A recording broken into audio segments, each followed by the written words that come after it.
Captain's Log, Stardate 6134.6. The mysterious time slowdown we're experiencing has affected not only every crew member on board, but all the Enterprise's instruments and computer banks. It's as if time itself were winding down, and us with it.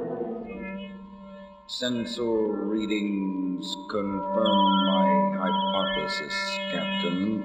The slowdown phenomena did not initiate until we came within 3 light years of that peculiar high-density energy field directly ahead. Shut down all warp engines, Mr. Sulu. I want zero acceleration. Stand by on impulse power. Shutting down engines now, Captain. Spock. Fascinating. The time slowdown seems to have leveled itself the moment we stopped approaching the energy field. For the moment, at least, things are getting no slower. That's all I wanted to know. Mr. Chekhov, bring us around to 134.8 degrees on full impulse power. I want to put at least 10 light years between us and that energy field. Aye, sir. As soon as we began moving in another direction, the slowdown effect started reversing itself, and in moments the crew and the instruments aboard the Enterprise were back to normal, just in time to face a problem of a different nature. Alien vessel moving along our starboard at warp 3, Captain. Very well, Mr. Sulu. Shift over to warp 1 and remain on this course. Lieutenant Uhura, open all hailing frequencies. I'm trying, sir. Let's see what our shadow looks like. Activate the screen. Screen on, Captain. What do you make of it, Spock? Curious. Although I'm not familiar with the design of the vessel, I would most certainly say those markings on its hull suggest we're being flanked by a warship. Message from the alien craft coming through now, sir. Attention, enemy unit. This is Conrack speaking. Surrender your vessel at once or face annihilation. You do not have long to decide. End of transmission, sir. What was that you were saying about a warship, Spock? Perhaps this other ship believes we are responsible for the time slowdown. That would certainly explain their hostility. They certainly don't feel like explaining it. Damage report. One of our shields is buckling. Moderate casualties in decks 35 to 38. Warp engines holding steady. Arm photon torpedoes, Mr. Chekhov. Photon torpedoes armed and ready, sir. Very well. Bring us about to 25.5 degrees, Mr. Sulu, and we'll be in position to... A moment, Captain. Something strange on my sensors. Report, Spock. Although the dimensions of their warship are even larger than the Enterprise, sensors indicate only 2 beings aboard. 2? Is that possible? Possible or not, it is a fact, Captain. I would suggest it might be wiser to... I'm way ahead of you, Spock. Transporter room. Scotty, are you still there? Aye, Captain. I just finished repairing her. Fine. Scotty, I want you to lock on to 2 life forms aboard that alien ship. Spock is feeding the coordinates to you now. Aye, Captain. The figures are coming over loud and clear. I'm activating the transporter now. Be careful, Scotty. Spock and I are on our way. A moment later, 2 shimmering figures appeared in the transporter dock. The one who called himself Conrack turned out to be a fearsome-looking barbaric warrior wielding a double-edged battle axe. Alongside him was his consort, a much smaller being whose manner of attire made him look like just what he was, a sorcerer. But by the time Spock and I reached the transporter room, Conrack had already destroyed half of it. Scotty was slumped in a corner, his body bruised and battered, and it quickly became apparent Conrack had me marked for the same treatment. Captain, look out! Using all the advanced fighting techniques at my command, the best I could do was just stay alive. Conrack's strength was frightening. If any one of his blows connected at its full force, I was done for. But Spock had observed what I was far too busy to notice. All during the fight, Conrack's consort stood absolutely still, his hands rubbing his temples methodically, almost as if he were casting a spell. Acting on pure logic, Spock made an assumption, and he was right. Suddenly, the course of the battle changed. Conrac's unbelievable strength was quickly reduced to the level of a normal man. Now I had the advantage and the superior fighting skills. Enough! You have done the impossible. You have beaten me, Captain Kirk. Not so impossible, actually. I simply applied a Vulcan nerve pinch to your consort and caused him to pass out. Spock, I suppose I should say thank you, but I don't understand. Everything didn't become clear until we gathered in sickbay a few minutes later, and Dr. McCoy finished examining our pair of invaders. You want to repeat what you just said, Bones? It was very simple, Jim. The little fella... The name is Klee. Sorry, friend. Klee here is an honest-to-goodness sorcerer, to put it bluntly. The peculiar power running through his body defies all analysis. For lack of a better word, I'd have to call the end product of these collective energies inside him magic. Magic? I conjectured something of that nature during your fight with Conrack, Captain. It seems Klee was casting a magic spell to give Conrack an incredible degree of strength.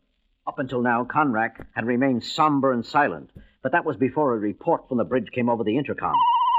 Sulu here, Captain. You told me to report any change in the status of the time slowdown area. Yes, Sulu. Well, sir, it's moved. A full 3,000 kilometers since our first sighting of it. Fascinating. Yes, it moves. It has its own orbit. Conrack, tell us what you know about this thing. Our people call it the Gola, and its far-flung orbit through this part of the galaxy brings it in range of our planet at regular intervals.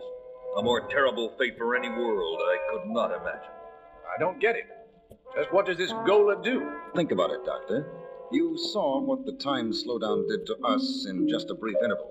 Now imagine an entire planet caught in its stagnating influence for centuries at a time. Now I see. Scientific progress, cultural advances, even your people's thinking processes. It would all slow down to a crawl. Correct, Captain. Klee tells me our civilization is the same age as yours. Yet while your people explore the galaxy in starships, mine are still dressed as barbarians. But your warship. Conceived and powered by sorcery, McCoy. Not science. If it weren't for Klee's wizardry, we could never have attempted this mission. You came to destroy the Gola. By any means we could, even if it meant sacrificing ourselves. I wrongly made the assumption your vessel was controlling the Gola, and for the attack I am truly sorry.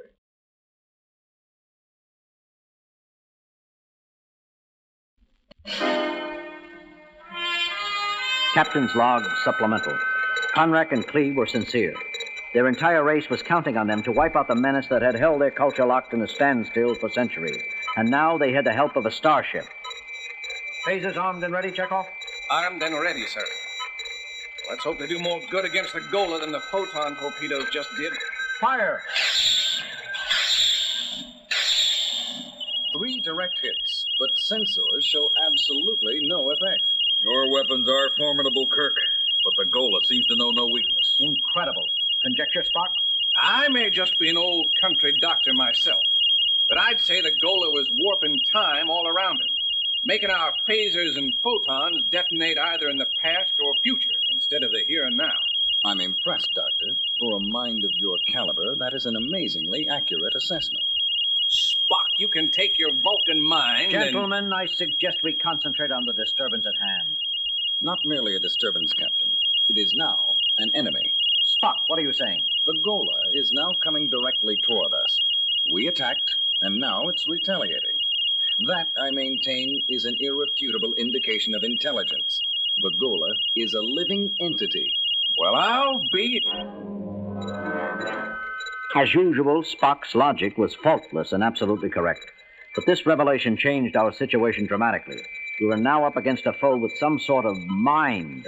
Could that fact work for us or against us? We just didn't Conceive the possible means of combating this creature. Through its mind, Captain Kirk. Spock says he can electronically transmit mental energy into space through your sensor. But even if that's true, Spock, how could any of our minds possibly be a match for anything so vast and limitless? A point well taken, Doctor. But a single mind is not the ammunition we're speaking of.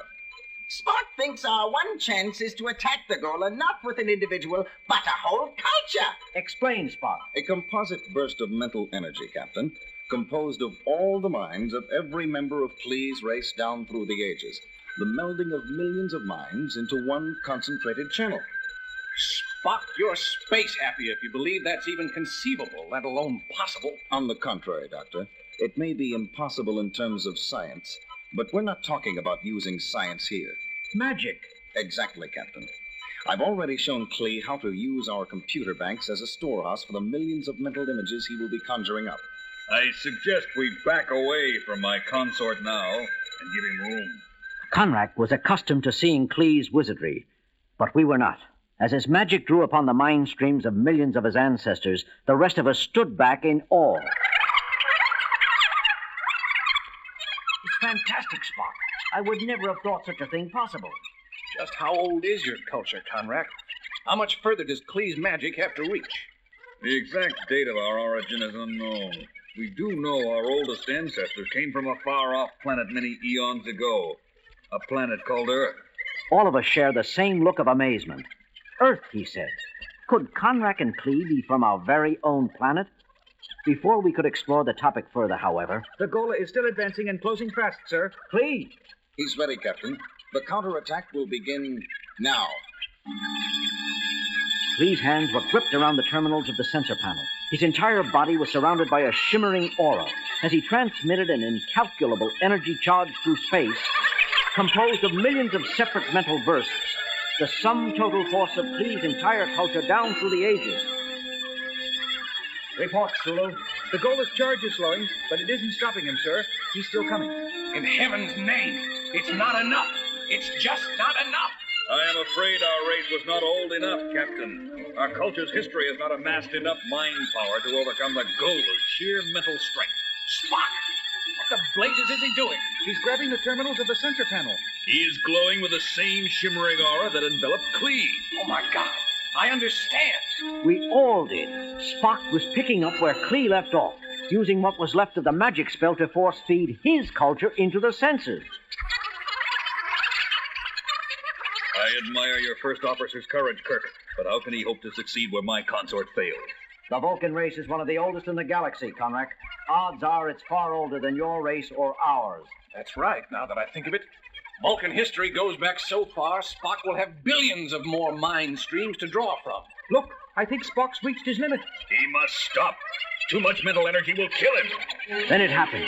All at once, Spock released the sum total of Vulcan mental energy amassed through millions of years, transmitted through our sensors in one massive charge. And although the invisible charge did not show up on our screens, the result did. Look! Spock's done it! The Gola is backing away. It's trying to flee, but it's slowing down. I believe that last energy burst paralyzed it. That is correct, Conrack. Spock, you're all right? Somewhat exhausted, but feeling satisfactory, Captain. And you, Klee? I'm fine. Now that I know we've finally beaten the scourge of our race. Now that we've got the Gola where we want it, what do we do with the blasted thing? I am addressing that problem at this very moment, Doctor. Explain, Spock. In transmitting that mental burst to the Gola, I came in contact with its mental center, Captain. What we would call its mind. I have just completed a circuit that will allow all of us to hear what it is thinking at this moment. Incredible. I never could have guessed such a thing. Spock, that sounds like the crying of a baby. Very astute, Doctor. Gentlemen, Gola is a mere infant. Not a baby in the human sense of the word, but a baby nevertheless. It was spawned in the heart of a star sun millions of light years away, and its far-reaching orbit has really been a methodical search for its parent. The sun that spawned it. Yes, Conrad. The fearsome menace your people dreaded is merely a child lost in the stars. Our job now is to locate its home. Captain's log, stardate 6453.2. After using a long-range tractor beam to pull Gola behind us for several days, we finally released it moments ago. As we orbited the star sun, Spock's calculations had pinpointed as the parent. All of us watched the screen in eager anticipation. Instruments show the Gola is now stationary in the core of the star sun, Captain. Thank you, Mr. Sulu. I think it's safe to say the baby is home. Well, Spock, I've got to hand it to you. As a galactic babysitter, you're not half bad. See you all later. Spock, about Conrack and Klee, something bothers me. Captain, we returned them to their home planet. With Gola gone, they'll begin to progress normally now. I don't see a problem. That part about them coming from a planet called Earth, I can't help wondering if it was our Earth. But there are no historical records of an ancient civilization vanishing from Earth that long ago. Curious. When I took over from Klee at the Sensors, I picked up brief mental images of his very first ancestors. They were evacuating a sinking continent in spaceships. Spock! Tell me, Captain, isn't there an old Earth legend about a civilization that sank beneath the sea called Atlantis? Atlantis? Mr. Spock, would you be surprised if you just solved one of the greatest mysteries on Earth of all time? Surprised? Hardly, Captain. Somewhat pleased, perhaps. Spock, never mind.